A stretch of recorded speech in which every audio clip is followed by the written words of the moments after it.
Hello, welcome to this practice day number 3 on viola. So before looking at this video, I suggest you to take a look to the previous video about tip on how to get a satisfactory bow grip. So we can continue on our C major scale, even if we will have to make this work on all the 24 and major and minor keys.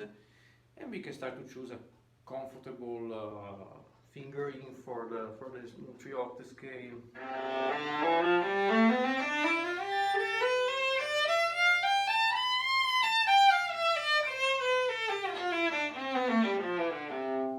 So once we already fix the finger that we're gonna use, we can take one metronome, our metronome. I hope that you can hear it. And put it maybe a comfortable tempo, 60. So the first will be 4 beats, 4 notes.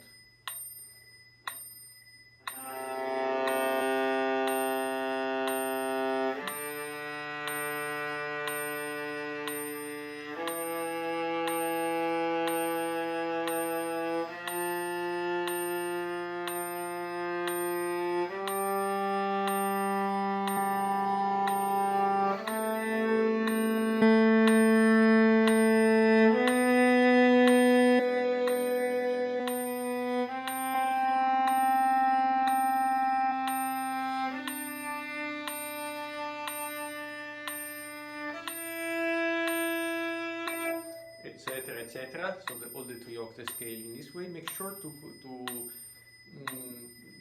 make the bow change direction, but without stopping the sound.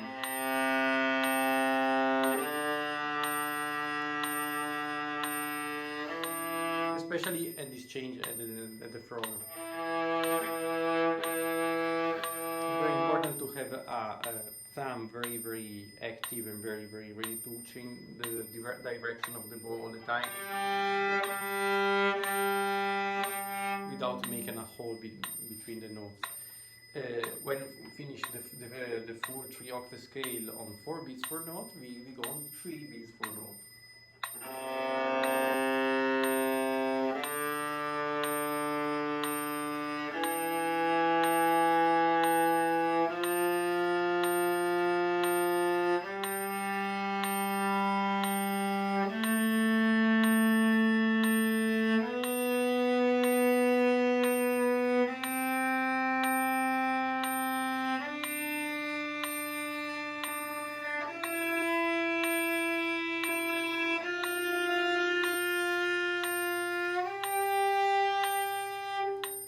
Etc. And all the 3-octave scale with 3 beats per note, and also make sure to have a soft and continuous bow change. This depends mainly from the thumb, really keeping all the finger kind of relaxed, but with the thumb very active. So after having finished all the 3-octave scale on 3 beats, we go on 2 beats per note, but make sure to continuously use the full bow.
Clear anyway. Make sure really to keep using the full bow, and of course make sure to make a soft bow change.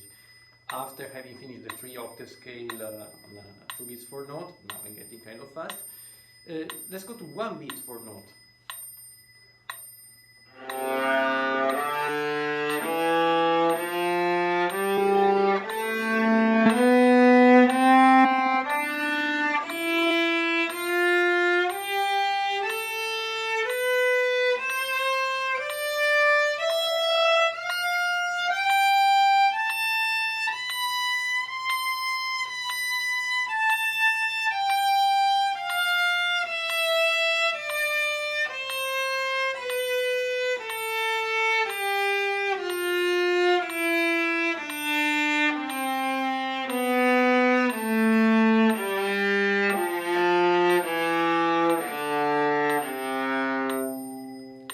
Hoping to having demonstrated you correctly.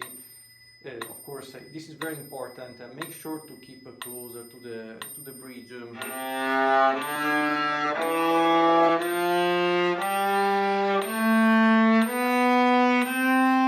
This is very important to make the instrument, as suggested before, used to play in this way, because many instruments can, especially new instruments, may need to have the sound developed correctly. So even make sure really to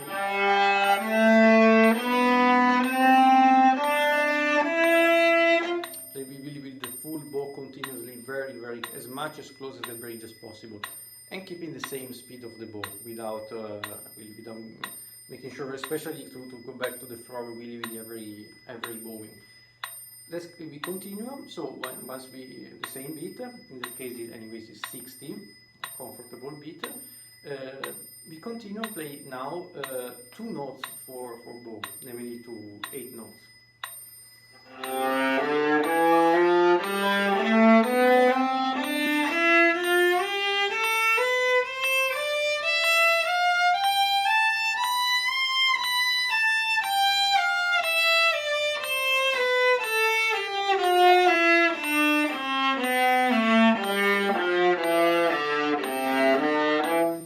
To conclude the scaled down bow, we can eventually repeat twice. So the second time we will start up bow,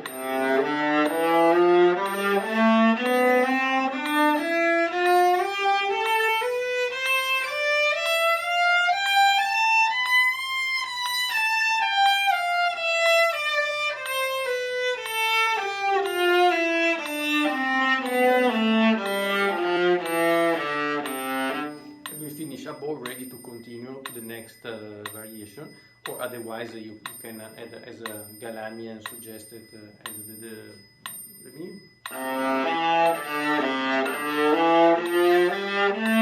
in order to finish the down bow. Then after having played the 2 notes for bow, we go to the 3 notes per bow, triplets.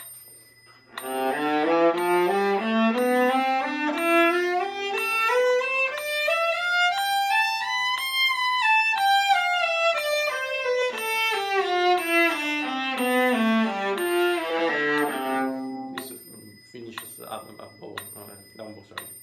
Okay. Then 4 notes for bow, 16 notes.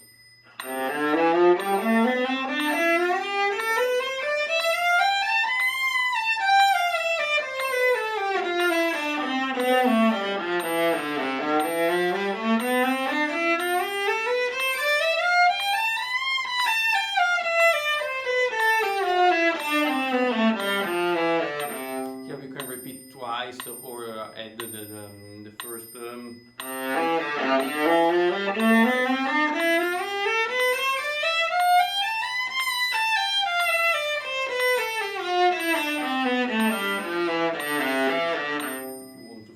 play just once, finishing correctly.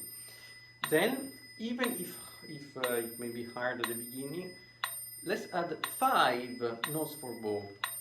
This is very important in order to get able to solfege a quintuplet.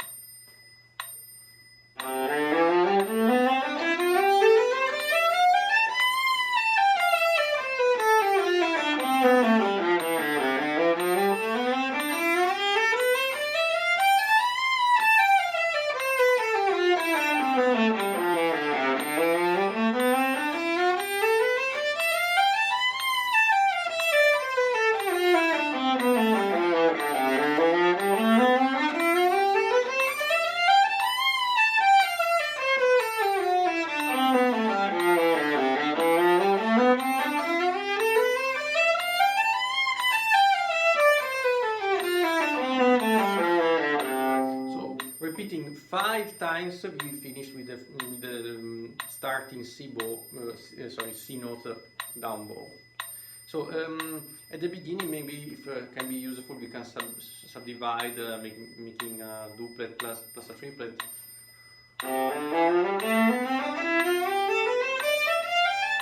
Anyway, it's better to think to the quintuplet as a continuum.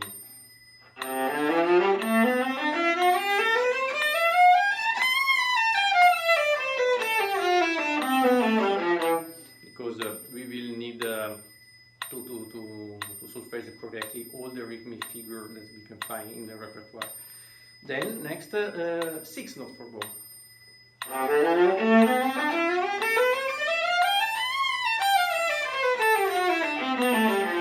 And we can repeat another time to finish down bow.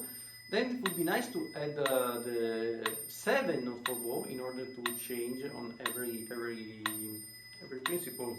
But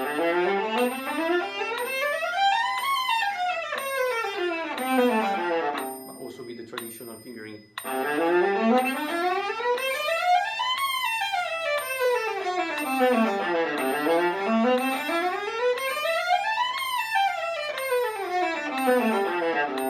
Because eventually there are many fingering we can use for the scale, but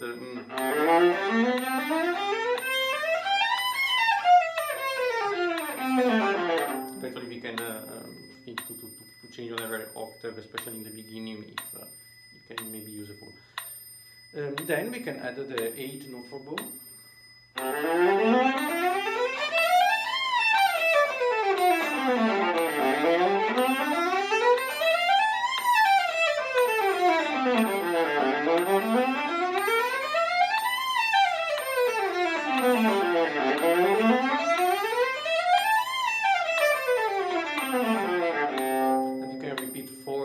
Times in order to make it from the beginning to the end, finishing on the principal C. So that's it for this first part of the practice day number 3, and see you in the next video for any comment, suggestion, or any further information you want to ask. I will leave my email address in the video description.